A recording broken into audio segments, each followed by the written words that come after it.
What's up, everybody? Man, it's your boy, Mr. Dugar, coming at y'all with another video, man. And tonight I'm going to talk about tonight's national championship game. You have 7 minutes left in the game, but the Alabama Crimson Tide are beating the Ohio State Buckeyes 52 to 24. This game is pretty much over, and Alabama is about to win the national championship. Before I get into this video, man, for everyone, if you want to give me a follow on my social media platforms, Facebook, Instagram, TikTok, I'm gonna have all that information down in the description box. May not always get a chance to respond to questions and comments on these videos, so feel free to DM me, and whenever I get a chance to, I'll get back at you. Come holler at your boy, yo. First off, man, for all you Alabama fans, I want to let y'all know something sincerely from the bottom of my heart, yo. I don't like y'all. I can't stand y'all. It's a part of me that's kind of irritated y'all about to win another national championship. But at the same time, man, look, I tip my hat, man. Congratulations to Alabama on, this national championship. Apparently this is their 18th overall. I heard y'all be adding some, but that's a story for another day. But for me, it's number 7 for Nick Saban, man, which I think definitely solidifies him as the greatest college coach to ever coach, yo. Wow. Where do I begin? First off, man, shout out to Devontae Smith, man, the Heisman Trophy winner. He had 12 catches for 215 yards and 3 touchdowns in the first half. Like in the first half, man. Like Najee Harris, like got I think 3 or 4 touchdowns. Mac Jones, I don't even think threw 10 incompletions tonight. Got a college football playoff championship or whatever record, like off like almost 400 yards passing or whatnot, or over 400 whatever. And Alabama's defense, though they've given up some points, actually has played very, very well in this game also. You just got to give them credit, man. To me, they've been the best team in the country all season long. Every challenge that was put in front of them, they passed it pretty much with flying colors. Florida was the only team that kind of had it close because Florida just, constantly scored on them, but Florida didn't stop them at all. And when you got a guy like Devontae Smith and Najee Harris, two people who could have been, late first, early second, or whatever round draft picks. And in today's age, where a lot of young men are running to go get the money, they both decide to go back to school. And not only did they win a national championship, but they both really improved their draft stock, man.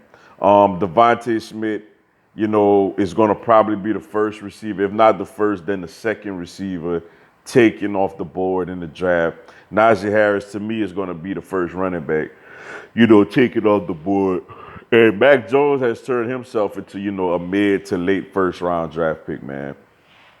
Rival or not, man, I enjoy seeing good football. I enjoy seeing, young men who seem to be, good, young, humble young men succeed, yo.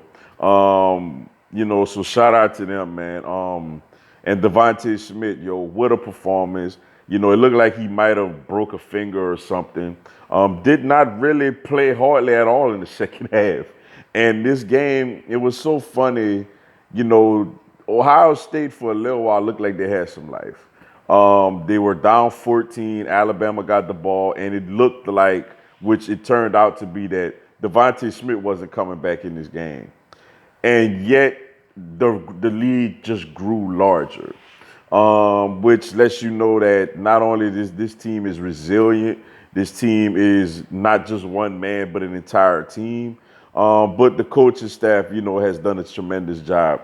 Steve Sarkisian, who's going on to be the head coach for the Texas Longhorns, he dialed it up, man. He dialed up some wonderful plays, not only tonight but throughout the season, which is the main reason he has the job for the Texas Longhorns.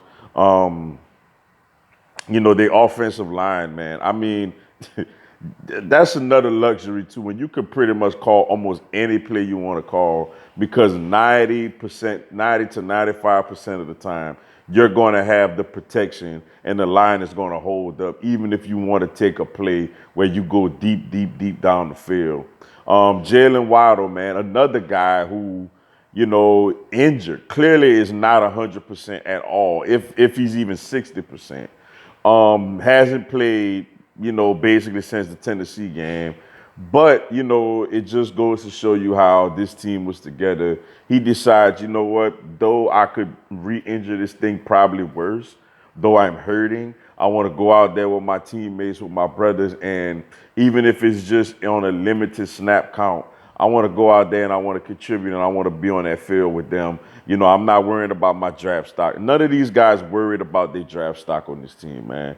So that's one thing, as somebody who obviously follows and loves football that, I greatly appreciate, from them and from their players. So shout out to them for that. In Ohio State, man, good year for them. Obviously, though they only played a handful of games, basically. They whipped up on Clemson pretty good, but tonight was just a different situation, man.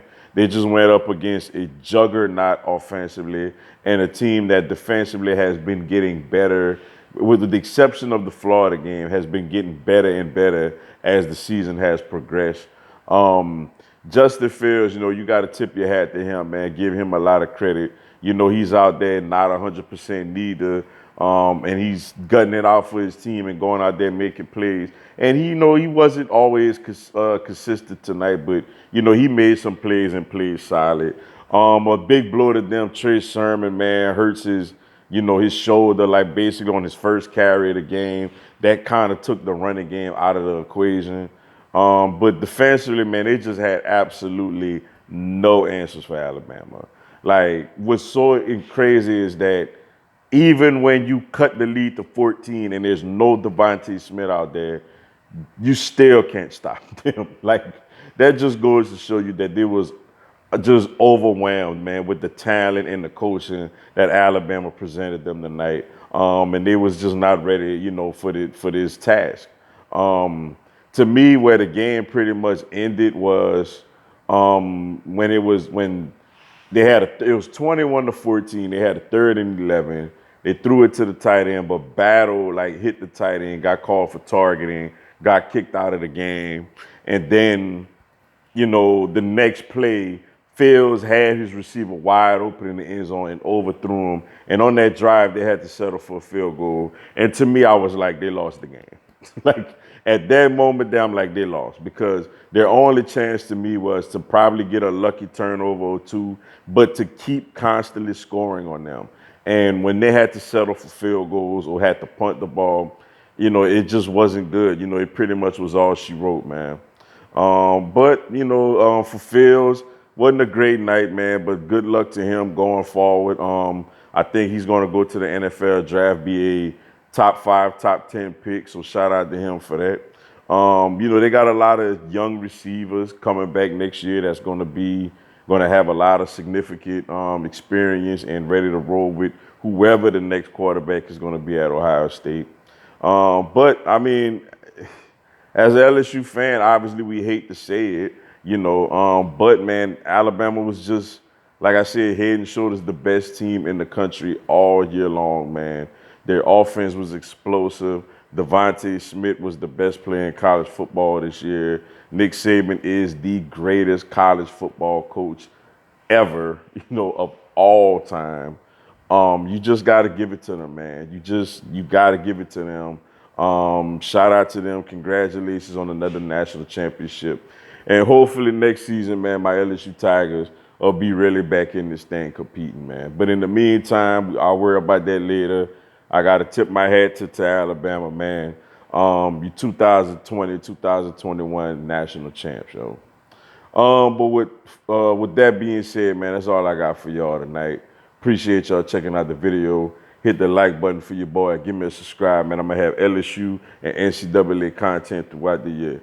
Also, next Monday at 8 p.m. Eastern, 7 Central, 5 Pacific, I'm gonna do a live Q&A.